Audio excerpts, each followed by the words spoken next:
Hello, everybody. Welcome to Friday's episode of the Daily Sib. Another week has almost passed by.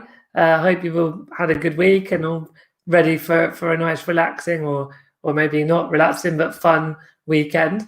So Carrie-Ann, my good friend, my fellow travel enthusiast, is back on the Daily Sib, and yeah, it's going to be really nice just to have a bit of a catch up on her news and we'll see where the conversation takes us. But as always, there's so much we want to touch. There probably won't be enough time by 1 o'clock, but we'll do our best.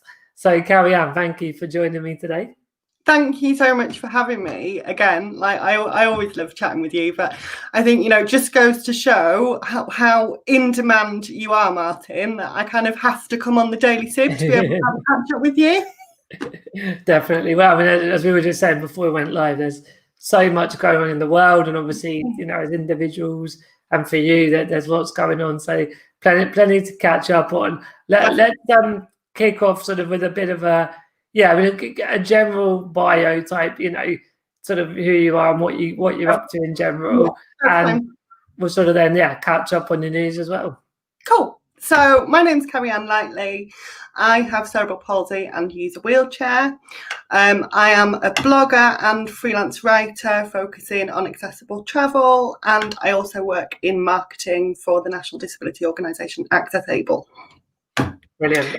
Isn't it nice? Because we've both been, doing bits and bobs around inclusion, accessibility for quite a while, like more than 10 years, I think now. And there's that, we do wear different hats. So there is a sort of, it's never one thing that we do. It's nice to have a bit of a variety. But I think we've both the last year or two found a bit of a boom, that's what we do, that confidence and conviction in what we're here for, Definitely. And I recently did some media training with the Media Trust. I don't know if you've seen anything around about that. So I've heard of it in the past. Yeah. So they've been doing a pilot program with the BBC called Reframing Disability in the News. Yeah. And it's essentially about training disabled people for media.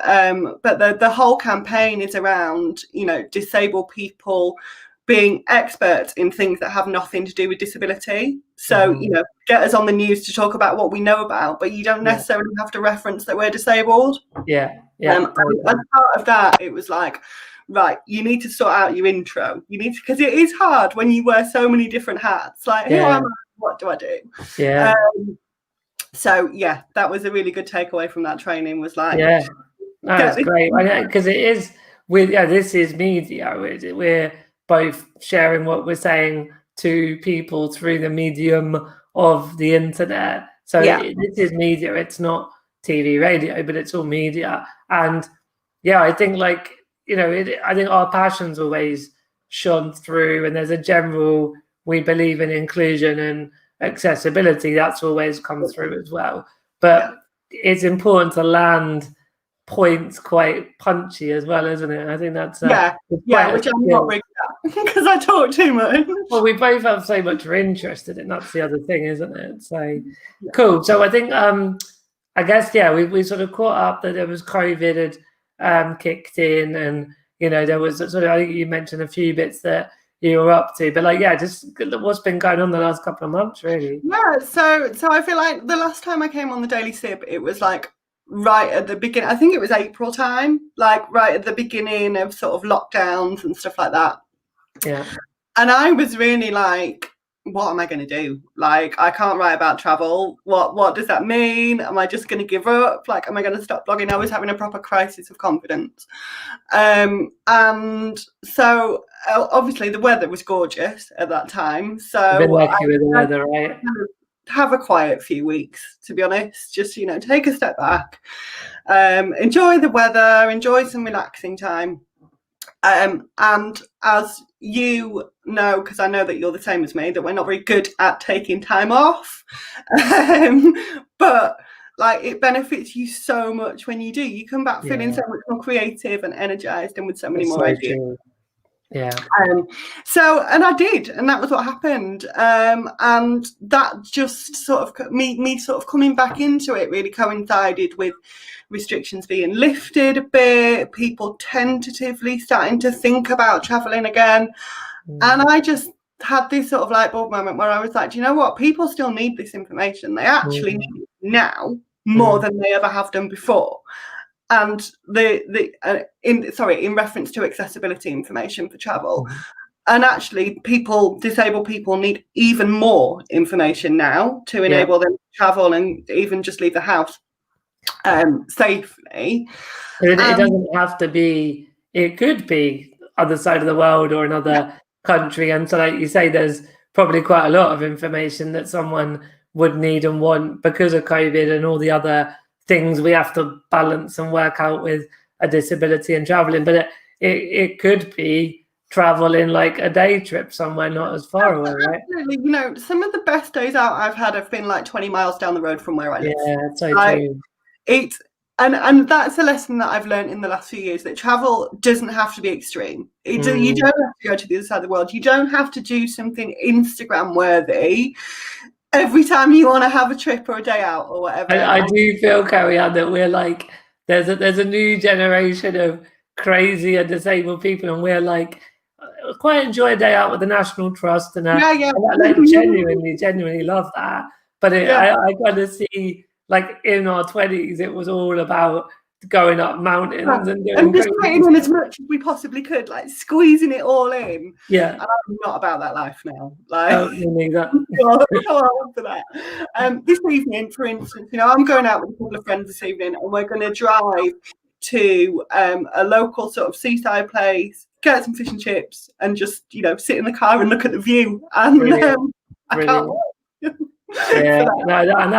I think that is. I mean, I think, you know, when you are, like, I would never regret and change anything of what we were doing with those crazier times. And I wouldn't even now say to someone more in the 20s or even in their 70s, if they want to like go for the crazy stuff, still do it. But I do think your point about like the Instagram image is that, we shouldn't do it for peer pressure or FOMO.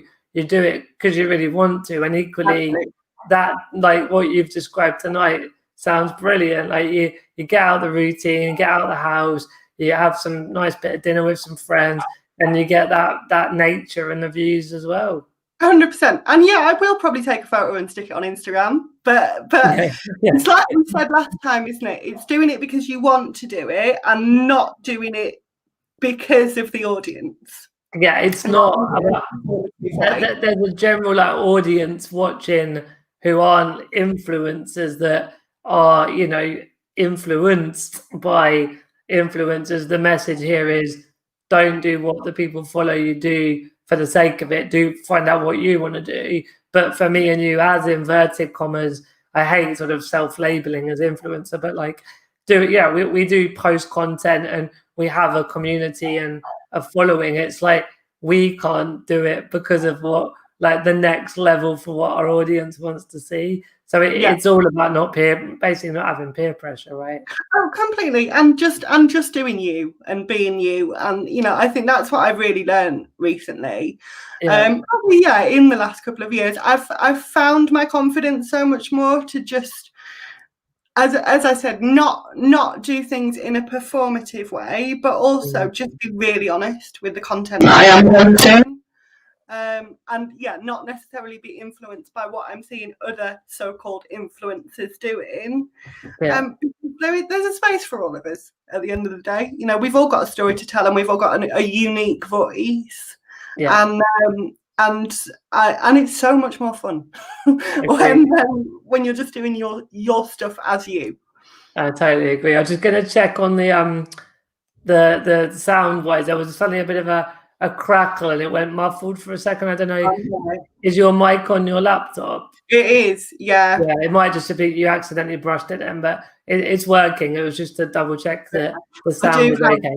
The dog who is a bit disgruntled today, so we might get a bit of barking in the background. Sunny's been barking this morning as well. Yeah. But, I remember your live stream with Sam a few weeks ago, and Sam Renk and her cat, like, chatting the place in the background. No, absolutely. We'll come on to working at home in a minute, actually. But Cool. no, just to follow up what you were saying there, I think we get a bit binary. Like, Instagram is either full of vacuous rubbish or it changes the world. And I know we're always way more on the social change, social impacts as the nature of trying to do something around inclusion of disabled people. But I think it's not all one and all the other. It's if you want to do the cool looking fashionista stuff, brilliant. If that's your passion, go for it. And if you don't, that's fine too. And I think that it's more, I just think it's really important when we talk more and more about influencer marketing that people that aspire to it don't fall into a trap of what they think it should be. The most authentic, genuine stuff is because the creator is just being honest and open. Yeah. Don't put yourself into a limiting niche. Yes. My niche is obviously accessible travel, and I have been guilty in the past of feeling like I need to, within that, post a specific type of content. And that really doesn't work. Your audience wants to see you and who you are. Exactly. And you say your unique voice. Yeah. And they want to see what your niche is, what you're good at. If your niche is travel, then they want to see you talking about that. But they also want to see a picture of your dog, or your latest selfie, or whatever. I think it's really important not to try too hard to be like, where do I fit and what should I do? Don't overthink it, basically. It is just authenticity completely. And when you're working it out, I guess there is a bit of trial and error of do I like travel? Do I like, employment rights? Whatever the different top benefit support or sex and relationships. There's in the end, and there are lifestyle bloggers that cover multiple bits as well. It's basically just do what you enjoy, and then if you keep going, you'll become known as the person that does that. But you just do what you enjoy is the message, really. Definitely. And I think that was where I came to with my whole what do I write about now COVID crisis. So I started off thinking about the sort of information that people would need if they wanted to travel now. And that led me to launch a new interview series on the blog. So I've basically reached out to hotels, holiday cottages, those sorts of places that I've stayed at and reviewed before, and said, let me know what you've put in place to make things safer for your disabled guests as you reopen.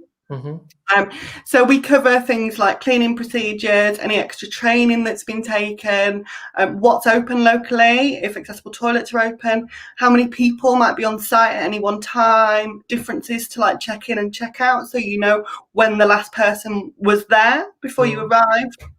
So these are really quite detailed interviews that go into all of that and a bit more.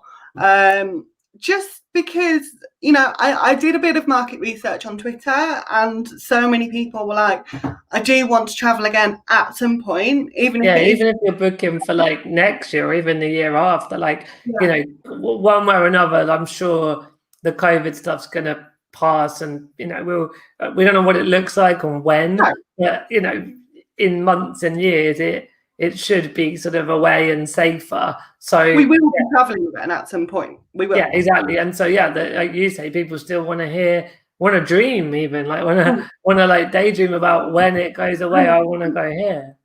So I thought, if I can share this kind of information, maybe it'll just help with building a bit of confidence. It helps to publicise what the business is doing and hopefully get them some more bookings and some more business. And it gives me really good content for the blog. So it's a win-win-win. Yeah. So that sort of kicked it off. And then I thought, well, I feel like at the moment, I don't know what you feel like with this particularly from an influencer marketing point of view. Newsletters seem to be having a bit of a moment right now. Yeah. Particularly like a bulletin style thing. There seems to be a lot of them around. There are a lot of people who are just doing newsletter only. They don't even have a blog to back it up or anything like that. There's people. I've been playing with that I've got an email list which basically promoted what I put on my blog. So I'd publish on martinsibby.com and then it goes out to the email list. But I don't know, I don't feel like the hits on the website are as much. It feels like Instagram and social media has surpassed to a degree website. I mean, the website, you get Google and the sort of SEO juice. So there is a side to the website and it's like your storefront or your shop window. But definitely, I think there's something in email marketing as a newsletter bulletin, as you were saying, that is different from the blog posts on a website. I agree, and I think that we're seeing a new sort of style of newsletter, a new sort of, it is very, what I'm seeing in this trend is things that are written in quite an informal way, and that act as sort of a bulletin board, a syndication of everything that's going on within that niche at the moment. And there's like a link to a blog post or a link to Instagram and a link to LinkedIn and all the rest of it. Totally. And so that's really what I decided to do as part of the blog work. So I like you, had an email list that would get updated every time I wrote a new blog post. But it's quite just a sort of a standardized, here's the headline, click on it if you want to read more. Yeah. So about 4 weeks ago, I decided to launch a newsletter that's currently going out fortnightly. And the format at the moment is it has a bit of a sort of an intro and an update from me about what life's like at the moment, anything that I've got planned. It will include links out to anything that I've written recently, both on my blog and in other publications. And then it will have topical news within the sphere of accessible travel. So like I linked to some of the surveys that you guys put out on Disability Horizons about travel attitudes and things with COVID. When I've seen like reopening or new products launching or something, and do you know what, I'm just getting a lot of enjoyment out of it, actually. Like I can tell you're like on fire at the moment. Totally. It's just something that I really enjoy, I think, because it is written in an informal way, and because actually it's the one place that I write at the moment where I'm not worried about algorithms or SEO or it's just free. It is. You can guarantee that email will get sent to 100% of people on your mailing list. Not all of those people will open it, and even less will click. But it's a really sort of exciting way to get at a captive audience without having to worry too much about keywords and all of those algorithms and all the rest of it. Hashtags as well. Exactly. Like I go on Instagram and I see, as Purple Go, we're learning lots from influencers as we are connecting them with brands. But on a personal level, I just never quite got my head around the hashtag thing. Like, I get it, I get the idea, but I just don't want to spend another 5 minutes like worrying over the hashtag I'm using, because it is like, it's time consuming, and if that gets into your head, it's like, oh my god, like, have I done this right? Is the one that I could pick that's better? But I guess it's about priorities, isn't it? Like, if you're basically, I want to be an Instagram celebrity of word celebrity, like, even if it's within a niche of a niche, and I don't mean you Carrie-Ann, I mean like if anyone is saying I want to be an Instagrammer, like that's the stuff to get you there, basically, because you do need the hashtags. But when you're looking at serving disabled people with helpful and inspiring information, you don't have to limit it to Instagram. You can do your email newsletter, for example. Completely. And I always say that first and foremost, I am a writer. That is like my identity when I think about what I create and what I do for work. And along with that means that I have to host a website, and I have to do work on SEO, and I have to post on social media, but all of that stuff that comes afterwards, I don't feel like that's my skill set. I feel like my skill set is the writing, and I'm kind of learning as I go with all of the other stuff. And it's going okay, but in terms of, like you say, priorities and where you think your skills can have the most impact, that will always be the actual writing for me. And do you not find that, like, because I remember I used to get asked to guest post for Huffington Post and the Indie and all sorts of the kind of those bigger publications, and I felt my energy shift, and I went into like, oh, it's it's a well-known brand, and then like you sort of turn into a 18th century academic philosopher, and like it's not the unique voice. And I feel when you're writing more freely in your newsletter, I guarantee the readers click and engage and connect with you more, because I don't mean click like click-throughs, I mean just click on a personal level, because you're just talking from the heart. And I think that's, again, like, SEO, hashtag, etc., they're tools, but people follow people online because it's like a connection, a virtual connection. And if someone's not genuine with that it's not going to feel right. It feels a bit weird. So I think whatever platform, whatever strategy, it's got to be from the heart, 100%. I mean, on the blog specifically, I have sort of quite different styles or genres of writing depending on what it is that I'm writing. So I've got the interviews that are going out that are quite standardized. Yesterday, sorry, just to check, Carrie-Ann, the interviews are, for the audience, I mean, the interviews are written interviews or like podcast videos. So these are written interviews with the travel providers that I was talking about earlier, and they're all in text on the blog, basically, with links through to full reviews of the accommodations and those. Got you. At the moment, I have something going out every Thursday, and there'll be a new interview published next Thursday. Yeah, cool.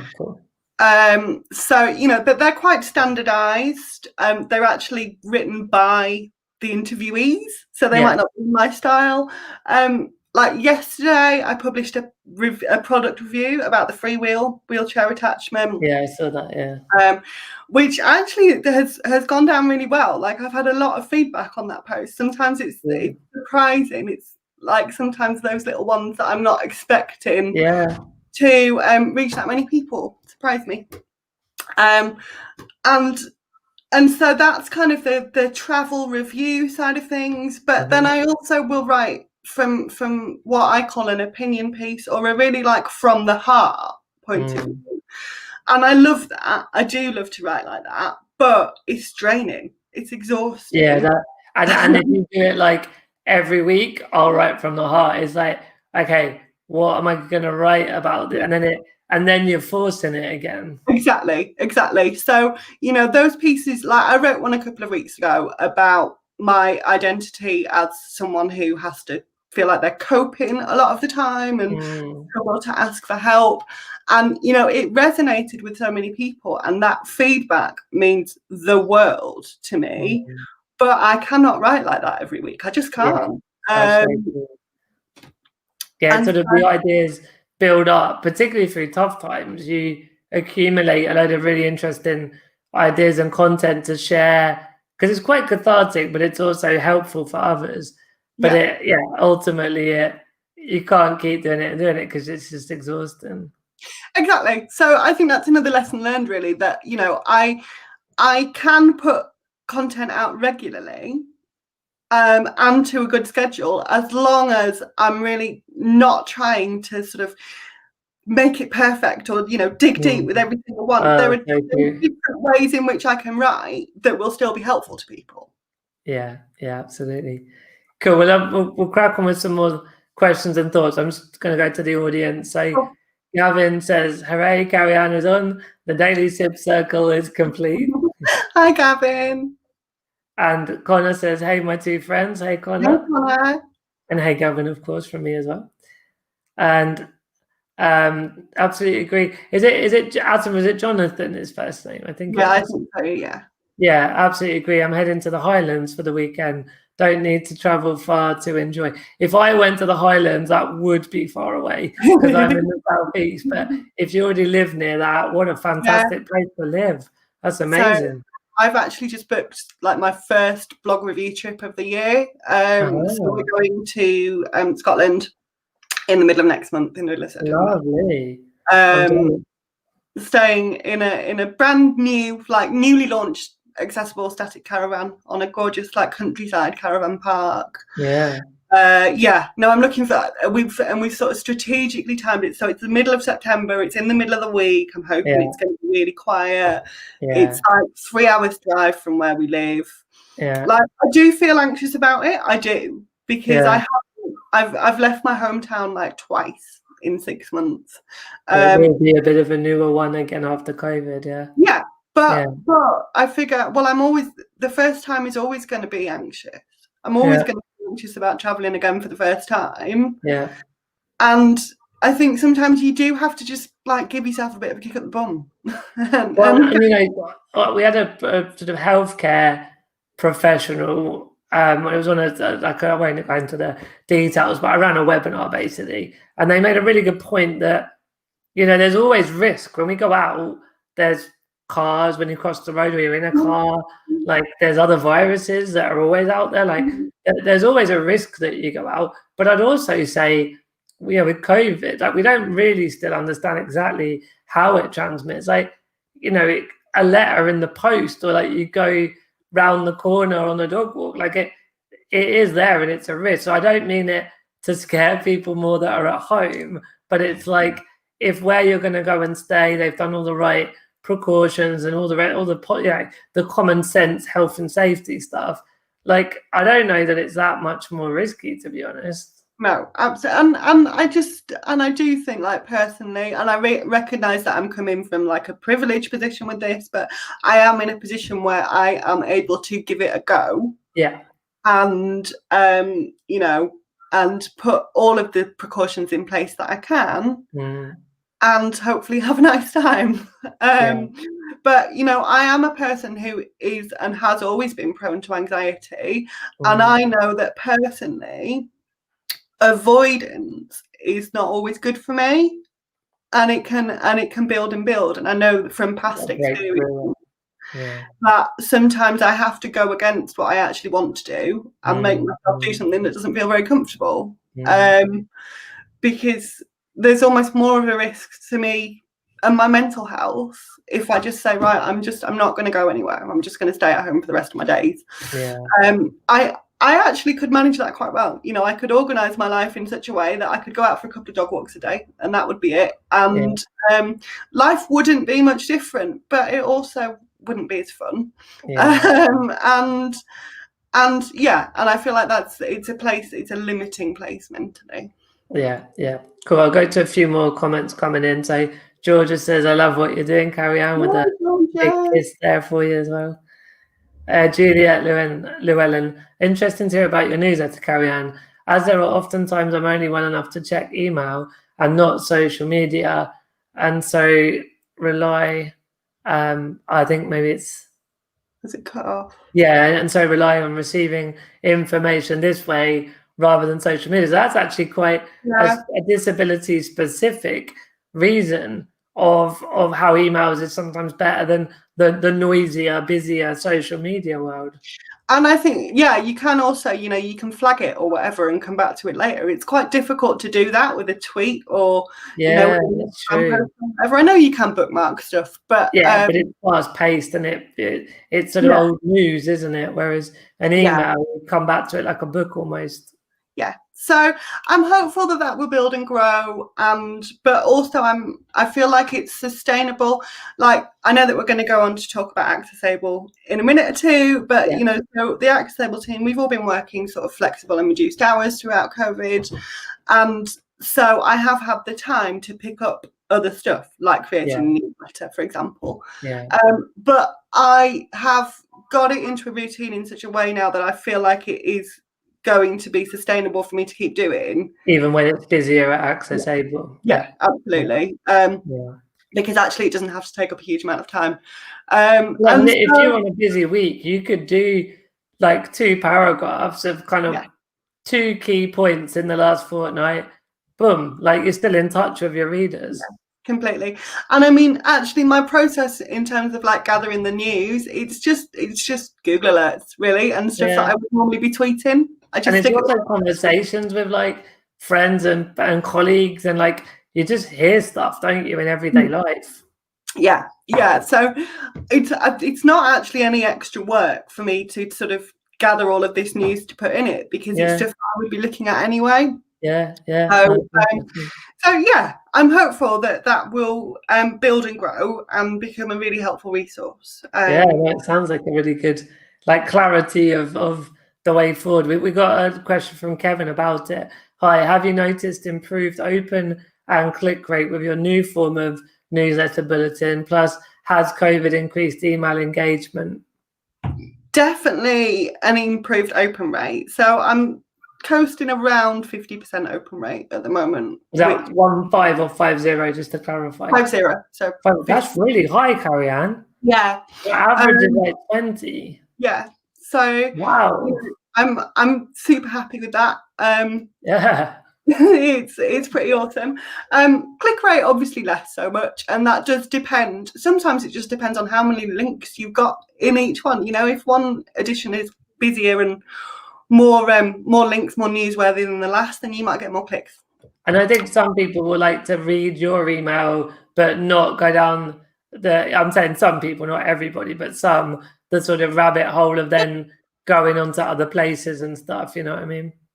Yes. Yeah, definitely. Yeah, I think it's different things for different people, because some people will be really focused on the update and on what I've got to say, and whereas others will pick and choose. That's very much how I consume newsletters. Like, I love a newsletter, and I have a lot of different ones that I'm signed up to, but I don't click every single link in every newsletter I read, because they're not all relevant to me. No, I guess it's when you strike a chord with someone, isn't it? That if they're like, okay, we're looking to go away in October in Britain, we live in Britain already, like, we're a bit worried about COVID, or, you know, what places are still open, or that's, and then you've done a newsletter, they're going to be all over that. Whereas, like, if they're not looking to go away at the minute, then, you know, they're not going to be as engaged with it. Yeah, absolutely. So I don't know whether or not COVID has given more sort of email engagement, but I do feel like there is a real sort of newsletter movement happening right now. And so certainly I've been able to grow my mailing list. I created just a bit of a free download for people to feel like they're getting something extra when they sign up. So I'm calling it a 30-day wheelchair accessible travel planner. So what I've done, I wrote out my process of planning a trip. And I'm not saying that this is going to be the same for everyone. Everyone is different. Access requirements are different. We'll get into that with AccessAble in a minute. But this is my process, and it works for me, and it might work for you. And I love how me and you have had to like caveat that after years of people like trolling us saying, oh, well, that doesn't work for me because I've got different access needs. And part of me is like, this is free information that I'm providing you with. Anyway, so I've broken it down into one task every day for 30 days, maybe 10, 20 minutes a day. Cool. Because organising an accessible trip, particularly for the first time, is daunting and tiring. And, you know, we've been doing it for years and years and years, and we still put it off, don't we? And we still get exhausted, and we still get frustrated.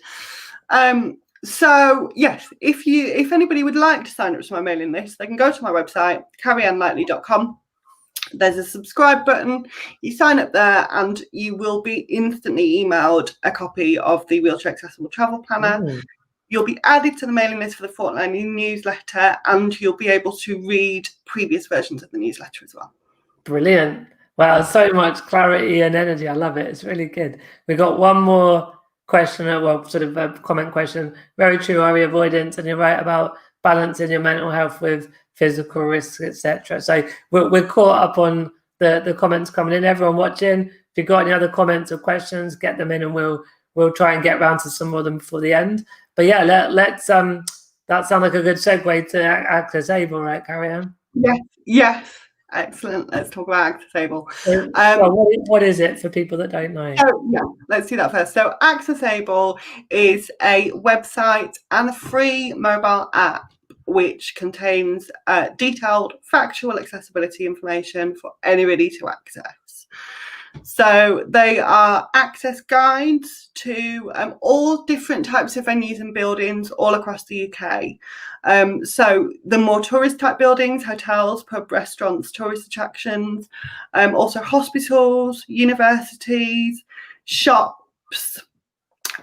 Literally, if you can think of it, if you can think of a place where a member of the public might go, I can guarantee we've probably got an access guide. Sure. So the very detailed information. The crucial point is that every single venue is visited by a trained AccessAble surveyor, who completes a survey, collects up to 1,000 pieces of information per venue. And that starts sort of in the car park. What's the parking like? But again, very detailed, like how wide are the blue badge bays? Do we have to pay, etc.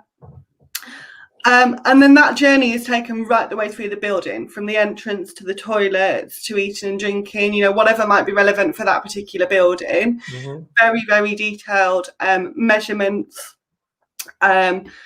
We also have a lot of information for, different impairment groups. We don't just focus on mobility. If you want to know things like what the lighting levels are like, what the background noise is like, if there's a hearing loop, if the toilet has a hand dryer that might be difficult for somebody with noise sensitivity, we try to cover as much detail as possible. What I like about it is that, back to our previous point, that we have to caveat, like, we're a wheelchair user, and so we talk more from that perspective as sort of blogger influencers. But AccessAble, it's about information. So, if you know how wide the door is and all the different, all the touch points you're mentioning, then you can make a decision as a blind person or a deaf person or someone with neurodiverse disability, etc., etc. Like, you make the decision if it's appropriate, but AccessAble gives you the information to make that decision. That's exactly what it's about. It's about empowerment and giving that choice back to the disabled person, and not saying this venue is accessible or this venue isn't, or this venue has brilliant access and this venue doesn't, because we do passionately recognise that is different for every single individual. When I came on the Daily Sib last time, I think Ross commented about the fact that the three of us had all stayed in the same hotel. Absolutely. In Parma. We all have very different needs. It worked for you and it worked for me, and it really didn't work for him. Yeah. But actually, we're all wheelchair users, so that's let alone other impairment types. Yeah, completely. So yes, it's not about necessarily giving like a rating or saying a good or bad. It is about giving you the facts so that you can make a decision for yourself as to whether or not the venue will be accessible. Yeah. Cool. So, because I've been involved, just for people watching, I've been lucky enough to get involved when we launched, where you launched in Cambridge, but I was involved as a sort of ambassador and made a video of, using the app and going around Cambridge to like museum and eateries and shopping. I remember being filmed going down the aisles of some shopping area. So like I've had that enjoyment of being personally involved in that way. But so we get the gist of what it is as a fundamental thing. What's the kind of news? Like, what are the, what's going on at AccessAble at the moment with COVID? So we've been supporting our clients being the venues, the businesses, the buildings that we survey, to ensure that they're putting COVID safe measures in an accessible way. So, you'll have seen on Twitter or whatever, there's quite a lot happening in some places where blue badge bays might get blocked off for social distancing cues. There is this general feeling out there that there's a danger of accessibility going backwards and not being as a priority at the moment. And so we're working very hard to make sure that is not the case. And is that like because you have partners responsible for those decisions, so you can just make sure that they're thinking of disabled people when they make decisions? 100%. So in a hospital, for instance, our main contact might be the person who's in charge of estates and facilities. who would be, I would guess, I don't know this, but I would guess the key person who's involved in decision making for, you know, changing queuing systems or something like that. Mm-hmm. So we have that contact point and that influence there to be able to say, can you just keep this in mind? Because I personally think a lot of the time when changes are made at the moment, it's not necessarily because the business wants to be discriminatory. It's not because the business wants to make themselves less accessible. But, you know, there has been this campaign of vulnerability from the government, and that there is, you know, massive eye roll, and so is the general thought or feeling that actually they just don't have to be accessible because we're all staying at home, because everybody's shielding, because all disabled people are vulnerable. Yeah, we don't need ventilators, we don't need parking. No. So, you know, I personally don't feel that like the blame for that should all just sit with the venue, and I'll always go with a carrot approach rather than a stick approach. You know, if we can be encouraging and supportive, to ensure that accessibility is seen as important as social distancing, then that will be much more effective than perhaps, you know, a telling off or you've done this really, really wrong and this is what you should do. And I think the telling off, there's a need. We were talking about I'll share Gavin's comment in a second about today, but Gavin said the other day the sort of stick and carrot thing, and I think there is a time and a place where there's a bit more of a stick, but it can still be done in a way that it's not just rowdy and like, because if you ever go at anyone, they're just going to get their back up. So it's got to be, even when it's, I think Gavin said something like a stick that looks like a carrot or like a stick. It was going off on a whole carrot stick tangent. But yeah, you get the point. Like, I think that it's been more about being supportive with the businesses or the organization that there's a problem that affects a lot of people. Do you want to be those guys, or do you want to sort it out? Yeah, and actually we have the expertise and the knowledge to be able to help you to. Exactly. I mean, that's the other thing from a business point of view. It's a fear factor. It's a not actually knowing what to do for next. But you know, if they can work with an expert organisation that can help them through that. So we're doing a lot of that, which is obviously behind the scenes, because you don't really get to see a lot about that. We have a very exciting campaign in the pipeline coming up, which I can't tell you too much about, but I can say that it is going to make a huge difference to toilet access for many, many people. It's going to be a game changer. It's quite unique, and it is really going to broaden the audience that we work with. And yes, keep your eyes peeled. Keep your eyes posted on that one. I don't have any sort of dates or anything like that for launch. It's a pipeline thing. Cool. Love a bit of mystery. But yeah, it's a very key sort of, you know, we're talking about the fact that it's not just about mobility, the fact that access requirements can mean different things to different people. And we hope that within this campaign, we're going to be able to address and support a group of people that might have felt left behind before. So, wow, exciting stuff. Cool. So, yeah, I mean, I guess that's a definite slight look to the future with AccessAble upcoming soon. I mean, I guess before, because we sort of look at generally maybe with your blog as well, kind of any plans or any hopes and dreams or that kind of stuff in the now, with our feet firmly, or our wheels firmly on the ground. Like, I mean, the COVID stuff, like, how has it been? Because you were furloughed and then you're back to work, and like, you know, personally, professionally, how has it been with COVID in that way? So, like, personally, just so up and down. Like mentally, particularly mental health. I've had so many highs and lows over the last few months, because I feel like everything is brought into sharper focus. You know, we don't have as many distractions. Like, I was talking to Tanvi VS. Oh yes, yeah. About the fact that we actually both really miss like the mundane commuting, train travel. Right, interesting. I do. I used to moan about it, but I miss it. And I always found it was great for like catching up maybe on emails and boring stuff, but like a good podcast or a bit of music as well. And I actually just miss, like, I've been a home worker for 2 years, and I adore home working, and I couldn't imagine going back into like an office 9 to 5 setting now. It's not all or nothing, is it? It should be. It can be a bit of both if you want that. Yeah, 100%. But yeah, my work pattern before was very much like 4 days at home, 1 day on the train going to a meeting somewhere, and it could be anywhere in the country. And that was the one way that I really travelled independently. Like, I'd be off on my own. I wouldn't have anybody with me.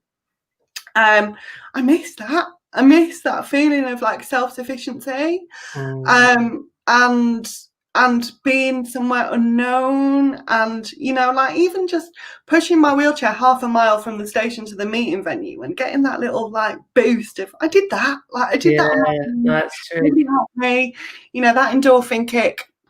So I do miss that. But sorry, my point there was, when life was full of all of that stuff, when we were working 12-hour days and, getting home late at night. You would have loved the idea of this, right? Totally. Doing events and, just meeting ourselves coming back all of the time. Yeah. It is a distraction. And so we don't necessarily have as much time within that lifestyle to think about the things that make us anxious. I see what you mean. Yeah. That time to reflect on things. Yeah. And, I think that has good and bad points, because I have found with a bit of a slower pace of life, I've been a bit more introspective, which is always a good thing if it happens all the time. So yeah, I mean, look, there's never going to be a perfect balance. No, but it's a balance, isn't it? That's the point. Like too much introspection, we all get a bit like what's the word? We're kind of stuck on trying to make or always overthinking in a way, and that's not good. Yeah. But if you don't have any time for introspection, you can't kind of gauge what's going well, what needs changing, like are you doing the things you want to do? So it's always balance in life. Definitely. And then from a professional point of view, obviously I've already talked about sort of how I've pivoted the blog and the things that I've changed there to try and be relevant in the now.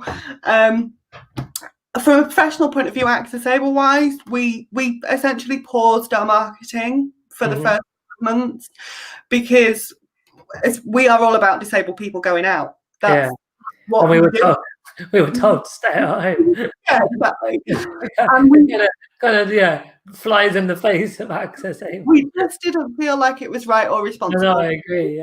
Promoting disabled people going out when so many millions of us couldn't, and so now we're just sort of slowly picking up marketing again.